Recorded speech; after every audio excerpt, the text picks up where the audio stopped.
তুমি এখনো এখানে বসে রইছ? আমার বাপের বাড়ি তুমি যাইবা না?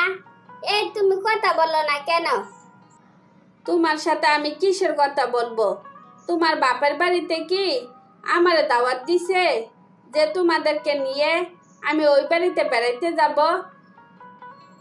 আমরা গরিব দেখা কোনো কালে তো আমাদেরকে ওনারা দাওয়াত দেয় না। তুমি এমনিতে ওই বাড়িতে যাইতা, আজকে তাইলে আবার মান চাইতেছো কেন? তুমি এসব বুঝবা না। আগে তো আমি একা ছিলাম, কিন্তু এখন তো তোমার ছোট বোনের জামাই আছে, চাইলেও আমরা নিজের থেকে যাইতে পারি না। নিজের সম্মান বলে একটা কথা আছে না? এত সম্মান খোঁজার কোনো দরকার আছে কি? মনের ভিতর হিংসা রাখার কোনো দরকার নাই।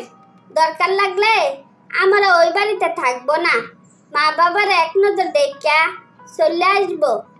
শোনো, তোমার বাপ মা কিন্তু আমার 2 পয়সার দামও দেয় না, তাইলে শুধু শুধু আমারে যাওয়ার জন্য প্যারা দিতেছো কেন? যদি বেশি মনে চা তাইলে তুমি এক নজর দেখে চলে আসো। তার মানে তুমি যাইবা না? আমাকে একা একা যাওয়া লাগবো? কাজটা তুমি মোটেও ঠিক করলা না। আরে বোকা, ওইটা তোমার বাপের বাড়ি। তুমি যদি দাওয়াত ছাড়াও যাও, কেউ তোমার কিচ্ছু কইব না।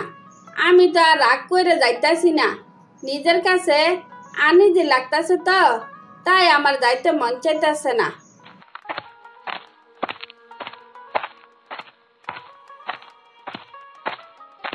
কি রে লোবা, এই সময় তুই এই বাড়িতে কেন? এত বছর আইসা কি তোর মন ভরে নাই? সারা জীবন তোর এই বাড়িতে আসা লাগবো? মা, আজকে 6 মাস ধইরা এই বাড়িতে আমি আসি না। তোমাদেরকে দেখতে খুব মন চাইতেছে তো, তাই দাওয়াতের জন্য অপেক্ষা না কইরা চলে আসছি। এখানে দাঁড়াইয়া কথা বলবা নাকি আমার ঘরে যাইতে দিবা? ওই ছোট লোকের বাচ্চাটারে দেখতাছি না যে, তুই কি তাইলে একা একা আইসস? ওরে বইলা দিস, সারা জীবন না আসলেও কেউ মান কইরা ওরে আনবো না। মা, তুমি তো ওরে ভালো করে আইসিন, ওই মানুষের মতো মানুষ না। আগের মতো টাকা পয়সা নাই দেখা এখন আর কারোর বাড়িতে যাইতে চায় না। ওই ছোট লোকটা যেহেতু আসে নাই, তাইলে তুই বাড়ি ফিরা যা। তুই যে কাপড় চোপড় পরে আইসস, সুবার শ্বশুর বাড়ির মানুষ দেখলে আমাদের মান ইজ্জত কি থাকবো? ও, এই কথা। মা, আমি আসলে বুঝতে পারি নাই, ভালো কাপড় চোপড় না পরলে মান ইজ্জত থাকে না। তো সুবার শ্বশুর বাড়ির মানুষ কখন আসতেছে? তোর বাবা ফোন করছিল, বলছে নাকি বিকালের মধ্যে চলে আসবো। তোর তারা বেড়াইয়া চলে গেলে তোর জামাইরে নিয়া একদিন বেড়াইয়া যাইস। মা, এখন আর আমার জামাইয়ের কোনো টাকা পয়সা নাই। যখন আমার জামাইয়ের টাকা পয়সা ছিল, তখন সবার জামার মতন ঘন্টার পর ঘন্টা ফোন দিয়া বলতা বেড়াইতে আসি না কেন। টাকার কারণে মানুষ এতটা বদলাইয়া যায় তো আমার জানা ছিল না। তুই কি আমার খোটা দিতে আসস নাকি? বলছি না, সবাই বেড়াইয়া চলে গেলে তোর জামাইরে নিয়ে আইস। আজকে আমার জামাই টাকা নাই দেখা দরজা থেকে আমার চলে যেতে হয়েছে।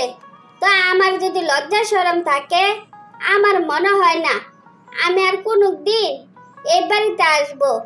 আজ থেকে মনে করব লোবা নামের কোনো মেয়ে তোমাদের ছিল না।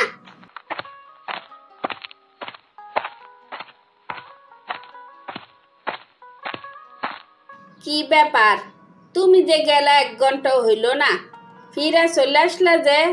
কি ওনারা তোমারে থাকতে বলে নাই? ওনাদের ঘরের দরজা বন্ধ ছিল, তাই দরজা থেকে আমি ফিরে আসছি। আমার শরীরটা ভাল লাগতেছে না, আমি তোমার সাথে পরে কথা বলি। আরে বোকা, আমি জানতাম ওই বাড়ির দরজা যে তোমার জন্য বন্ধ থাকবে। এখন তোমার জামাই টাকা নাই, বাপের বাড়ি বলো আর শ্বশুর বাড়ি বলো, কারোর দরজায় তোমার জন্য খোলা থাকবো না।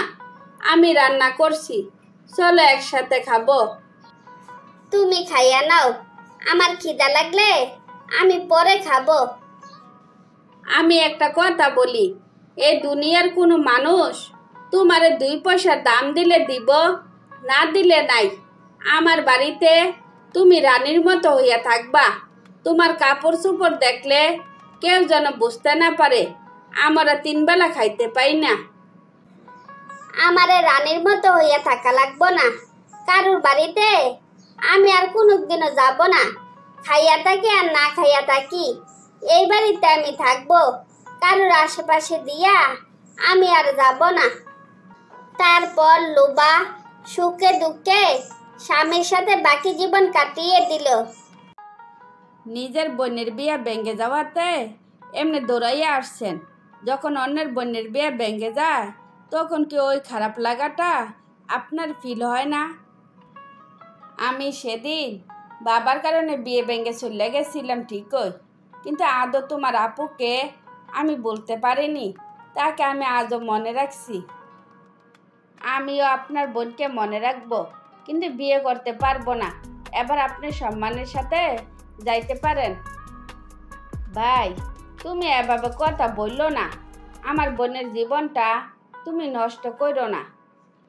কি রে ভাই, নিজের বোনের জন্য এত মায়া, হাতে পায়ে ধরা শুরু করে দিছ।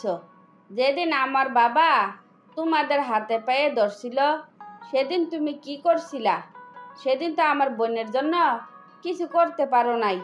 কেমন পুরুষ ছিলে তুমি? হ্যাঁ, কেমন পুরুষ ছিলে?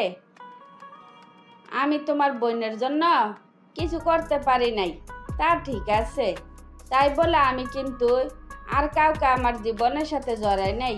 প্রকৃত ভালোবাসা জীবনে একবারে আসে, আমার জীবনেও তা আসছিল।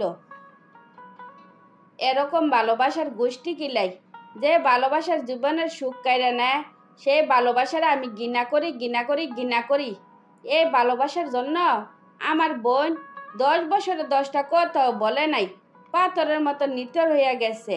তাই ইচ্ছা কইরা তোমার বোনের জীবনটাও নিথর করে দিলাম।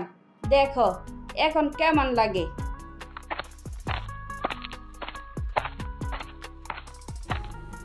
কি রে, তোর চেহারা এমন লাগতেছে কেন? ওরা কি তোরে ফিরাইয়া দিছে?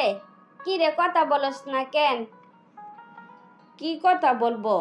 ওর বোনের সাথে আমরা যা করছি, আমার বোনের সাথেও ওরা সেম কাজটাই করছে। এখানে আর কথা বলার মতো কোনো ওয়ে ছিল নাকি? তার মানে ওই ছেলে ময়নার ভাই ছিল? ওই তখন তো ওদের বাড়ি এখানে ছিল না। এখন টাকা পয়সা হইছে তাই নতুন বাড়ি করছে, তার জন্য তো আমরা বুঝতে পারি নাই। এত আয়োজন করে ফেলাইছি, এখন তাইলে কি হবে? আচ্ছা আমি বলি কি, তুই তো এখনো বিয়ে করস নাই, তুই তাইলে ময়নারে বিয়ে কর, তাইলে তো সব সমস্যা শেষ হইয়া যায়। মা, ময়নারে তুমি চিনো? ওরা আমি চিনি, সেই জন্য তো আজ ওরে বলতে পারিনি। ওই কারোর সাথে কোনোদিনও অন্যায় করে না, অন্যায়কেও কোনোদিনও প্রশ্রয় দেয় না। আমার মনে হয় না ওই আমাকে বিয়ে করতে রাজি হবে। শুধু শুধু ছোট হইয়া লাভ নাই। আমি ময়নার কাছে যাব, আমি ময়নার সাথে কথা বলবো। তোর জীবনটা আমরা শেষ করে দিছি, আমার মেয়ের জীবনটা শেষ করতে চাই না। তোমার কাছে যা ভালো মনে হয় তা করো, বারবার কারো কাছে ছোট হইতে পারবো না। তোমরা নিজেদের স্বার্থ ছাড়া কিছু বুঝো না তো, এবার নিজেরা নিজেদেরকে সামলাও। কি ব্যাপার, গরিবের বাড়িতে হাতির পাড়া? আপনাদের শরীর আবার অসুস্থ হইয়া যায় নাই তো? মাফ করবেন, এভাবে কথা না বলে পারলাম না। তুমি আমার অপমান করো আর যাই করো, আমি কিচ্ছু মনে করব না। আমি তোমার আমার ছেলের বউ বানাইতে চাই, প্লিজ তুমি না করো না। আপনাদের স্বভাব চরিত্র সম্পর্কে যখন আমার সব অজানা ছিল, তখন আপনার ছেলের বউ হওয়ার আমার খুব শখ ছিল। এখন শখ ফুরাইয়া গেছে, তাই আর আপনার কথা রাখতে পারলাম না। তুমি আমারে ফিরাইয়া দিবা? শুনেন, টাকা পয়সা হারাইলে টাকা পয়সা পাওয়া যায়, কিন্তু সম্মান হারাইলে তা আর ফিরে পাওয়া যায় না। আপনাদের জন্য আমি পাড়াপড়শি কি পরিমাণ কথা শুনছি, সেগুলো যদি বলতে পারতাম তাইলে হয়তো আপনাকে ফিরাইয়া দিতাম না। অতীতের সব কিছু কি ভুলা যাওয়া যায় না? তুমি চাইলে নতুন করে আবার জীবনটা শুরু করতে পারো। সরি আন্টি, আপনার কথা আমি রাখতে পারলাম না। আমার সাথে যা হয়েছে বলার মতো না। সবার মানসিক টর্চার সহ্য করতে না পাইরা এই 10 বছর বোবা হইয়া দিন কাটাইছি। আপনাদের জন্য কারোর সাথে মন খুলে প্রয়োজনের বাইরে কথা বলতে পারি নাই। আমার আর কিছু বলার নাই। যদি পারো আমাদেরকে ক্ষমা করে দিও। তারপর মেয়ের মা মন ভরা কষ্ট নিয়ে বাড়ির উদ্দেশ্যে রওনা দিল।